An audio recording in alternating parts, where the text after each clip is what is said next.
All right, so I got a little bit of a two-pronged story here for you guys. We have Marjorie Taylor Greene combining forces with Matt Gaetz. So we got the QAnon and the sex offender factions of the Republican Party gearing up to basically go on tour to give the American people an adequate representation of where the Republican Party stands today. So that's the first story. The second part of this is we have some pretty explosive new reporting surrounding the Matt Gaetz scandal and his alleged interactions with a 17-year-old sexually. So let's go ahead and jump around these stories. I'm going to go a little bit back and forth here. So we have Gaetz, Greene combining forces to rally Trump supporters. So like I said, they're basically going on tour. Representative Matt Gaetz of Florida and Marjorie Taylor Greene, two of the most conservative members of the House, are joining forces, and the pair filed paperwork with the Federal Election Committee on Friday for a joint fundraising committee dubbed Put America First, a move that will allow them to combine their star power on the far right and take in larger checks from donors. So we're going to come back to this story, but first,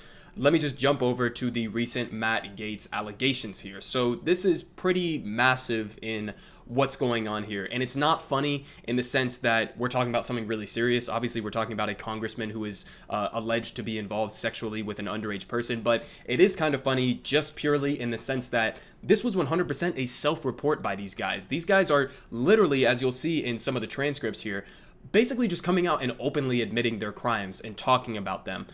So bombshell letter, Gaetz paid for sex with minor, Wingman says. So Matt Gaetz not looking too hot right now. Here's some of the details found here by the Daily Beast. So the Daily Beast has obtained a confession letter that Joel Greenberg, who is the other player in this Matt Gaetz story, the guy from Florida, who's like a disgraced Florida politician who had been involved with Matt Gaetz and apparently facilitating these interactions with these girls. So a confession letter from Joel Greenberg wrote after asking Roger Stone to help him obtain a pardon from Trump, obviously. So a confession letter written by Joel Greenberg in the final months of the Trump presidency claims that he and close associate Representative Matt Gaetz paid for sex with multiple women as well as a girl who was 17 at the time. On more than one occasion, this individual was involved in sexual activities with several of the other girls, the congressman from Florida's 1st congressional district, and myself, Greenberg wrote in reference to the 17-year-old. So I kind of like how he references Florida's 1st congressional district, the congressman. I mean, that very transparently, you might as well just come out and say Matt Gaetz. But it continues, from time to time, gas money or gifts, rent or partial tuition payments were made to several of these girls, including the individual who is not yet 18. I did see the acts occur firsthand. And Venmo transactions, Cash App, or other payments were made to these girls on behalf of the congressman. So I don't really know what he means. I did see the acts occur firsthand. I don't know if he's talking about he watched Matt Gaetz have sex with some of these girls, or if he's talking about he saw firsthand the transactions themselves. But the way that this is phrased, at least in my initial assumption, is that he means he witnessed Matt Gaetz have sex with some of these girls, and that in and of itself is disturbing enough as it stands. But they continue on. So the Venmo transactions, obviously Cash App paying some of these girls for sex. And the letter, which was the Daily Beast recently obtained, was written after Greenberg, who was under federal indictment, asked Roger Stone to help him secure a pardon from President Donald Trump. So let's get into some of these back and forth, which was on Signal, which is this app that you can basically use, and you can have your messages like delete over time. It's supposed to be pretty secure as far as, not having your messages be able to be hacked or leaked to the outside world, but showing you a picture of just how much these guys respect and trust each other. Joel Greenberg apparently just screenshotted these things. So Roger Stone had made a lot of his messages or set a lot of these messages to disappear over time.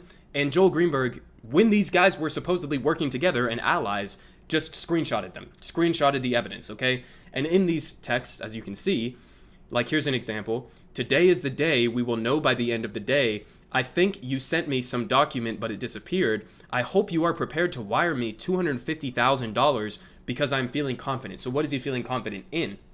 What he's talking about here is he wanted Joel Greenberg to essentially pay him $250,000 in Bitcoin in order to push Trump to give him and Matt Gaetz a pardon. So that's the dynamic that's going on right here. And I mean, look at these texts. He just admits the crime. It says January 21st, he was indicted for this, remember? And while I have not had any communication with MG, again, I love how they just use his abbreviation of his actual name. They don't even bother to use like code names or anything. Matt Gaetz. He absolutely has to know that the sex charge they hit me with, meaning Joel Greenberg, would be what they hit him with. All he has to do is explain to POTUS the situation and his exposure, and it would be very easy to do so. MG is like a son to POTUS, MG is like a brother to me, and then they continue on. But I mean, listen, they're openly admitting the crime. He's saying, I had witnessed some of these things that went on, the transactions between the girls, or witnessed even the sex itself, I'm not sure. But then he explains, the thing that I am being charged with currently is something that Matt Gaetz himself could then be charged with. So, I mean, Matt Gaetz is obviously fucked here, right? It seems like, as far as how they're reporting this in the Daily Beast, that basically what Joel Greenberg did was put all of his chips on getting a pardon from Trump, and that didn't happen. So he didn't get a pardon from Trump, Matt Gaetz didn't get a preemptive pardon, I guess, from Trump, and they were kind of just left hanging out to dry by Roger Stone and Donald Trump, who didn't give them this pardon. And in the process, I mean, they just admitted their crimes up front. He's saying, yes, I know what I did. Yes, I know that it's a crime. I did it. Matt Gaetz did it. And here's the proof. I mean, they could not be dumber people. These are the exact opposite. It's a perfect example of people you don't want to do crimes with. But it's just crazy that they just came out and said this openly like this. So now let's hop back to the other story, because that's the situation that Matt Gaetz is in right now. Okay, so if I was the Republican Party, I would be completely backing off of him with every chance that I get, right? I wouldn't go near this man. In fact, I would be calling for him to resign immediately, because this is a horrible representation of your party if you want it to be representative of something else.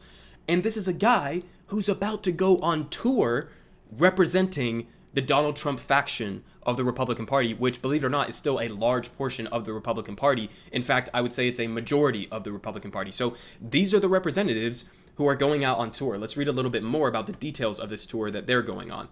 So, in a recent press release, Gaetz' campaign described his tour with Greene as an effort to, quote, rally the 74 million Americans that voted for President Trump in the last election and highlight the destructive failings of the radical left and their puppet in the White House, Joe Biden. You know, as a member of the radical left, I seriously hope or wish that Matt Gaetz was correct here and that we can turn Joe Biden into some sort of a puppet. But unfortunately, we don't have any influence over Joe Biden, and he is a moderate Republican, governing as a moderate Republican, not some sort of radical socialist. It's very unfortunate, but that's the reality.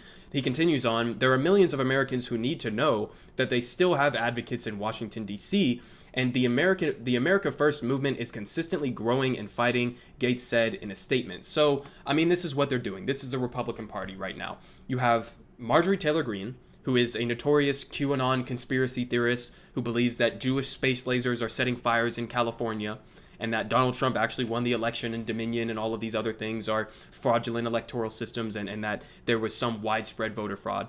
So spreading these conspiracy theories. On the other hand, you have Matt Gaetz, who also loves a lot of those conspiracy theories as well, but who is also currently under investigation and potentially facing sex crime charges for having sex and even paying an underage person for sex. So that's the situation that we have right now. This is a Republican Party right now. And I'll be really interested to see if like McCarthy or some of the other members of the Republican Party step up to try to stop this tour from happening, because this is just such destructive branding for the Republican Party. I couldn't think of a worse duo to put out there as the face of your party to go rally the American people. But honestly, I hope they go through with it. It'll be entertaining and it'll probably hurt the Republican Party, so I'm all for that. And yeah, that's the update here. Matt Gaetz in hot water, not looking too great. Marjorie Taylor Greene continuing to be batshit crazy, and they're taking this message of sexual harassment or sexual assault and QAnon conspiracy theories nationwide.